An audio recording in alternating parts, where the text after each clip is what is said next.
let's take a look. Alrighty, comes in a nice carrying case. That's always a good plus.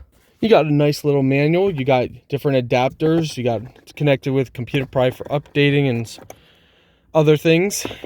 Yeah, so you got all your adapters. Now you're gonna look for your OB port plug.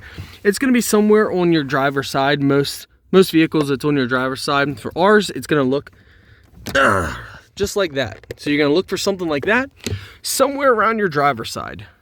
All right, so a couple things about this unit. It is touchscreen, and go ahead, you can peel this off. So there's gonna be this little protective film on here that you can peel off. What's nice about this unit is you do not have to connect to Wi-Fi or any of that stuff right out of the box. So right out of the box, it's ready to go to be used. You can upgrade it, connect it to the internet for upgrades and all that fun stuff. But you got your VIN search, you got diagnose, you got OBD, history, report, feedback.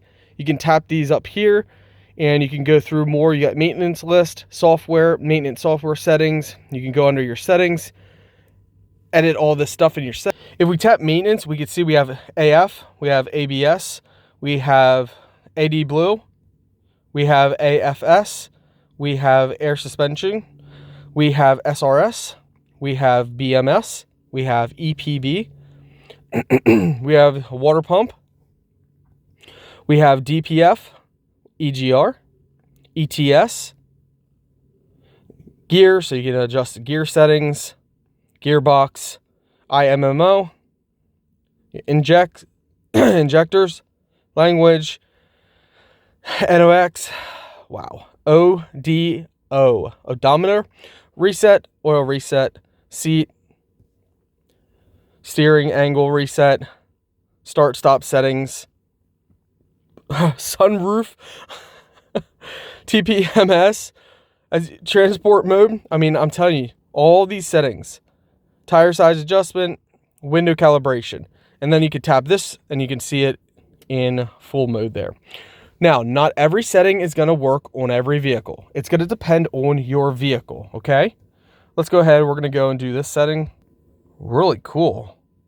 All right, now that it found our Jeep, we can do automatic search, and we got all these other settings that we can do. Okay, now that we got health report, system scan, and system selection, let's go under health report. Okay, now that it's scanned, it found 9 different issues. Now, just because it found some issues doesn't mean that they're, critical. And looking through all these, none of these are any issues, like major issues, which is great. And if you're connected to Wi-Fi, you can tap each one and you can easily go ahead and see more information. You can also tap clear. As right now, we are clearing the system, and any old codes will go away. Any new codes. So the only code that stayed was low tire pressure, which we have oversized tires, so that's not an issue. We can do system scan. It's going to scan our entire system. And now this will go through a whole bunch of stuff that is equipped with our Jeep. And that's just simply auto search. There's so much more you guys can do with this. Overall, I'm very pleased with this. This is definitely professional, and I like the size. It's sleek. Plenty of cable length. I think you guys should be happy overall.